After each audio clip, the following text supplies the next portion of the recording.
So I mean, that's how the system is set up, and we know that that's something that's entrenched in a part of our fiber of Baltimore.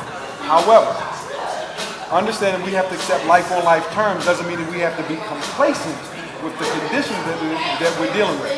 So in this instance, where you have someone who's entrusted with a public trust and is to uphold the law, when you cross that line, as far as I'm concerned, you're in double trouble.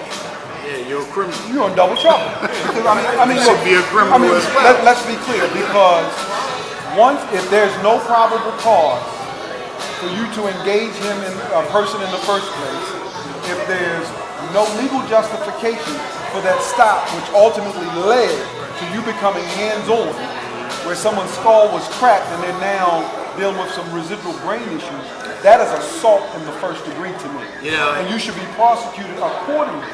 When we talk about Bernstein, if you think about the first case that we brought to the public's attention, the youth that was attacked up there by the Community Watch group. Right.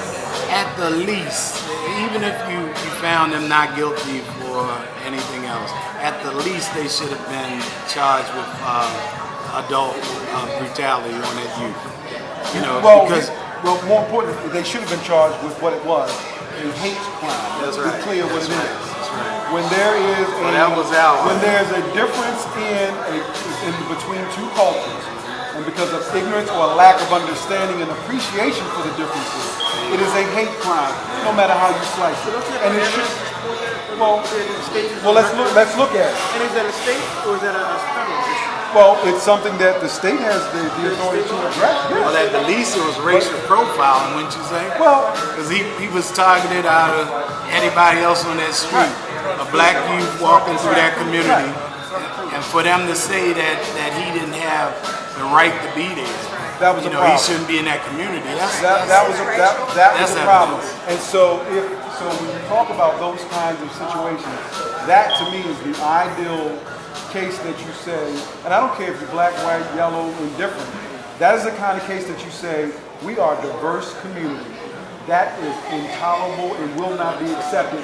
That's where you send a message in deterrence. Look, I'm going to give you an opportunity to work it off, but I'm going to hit you with I'm going to hit you with a first degree assault.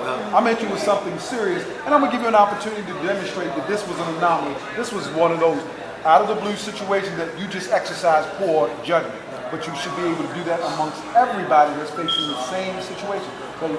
The law should be administered equitably amongst everybody.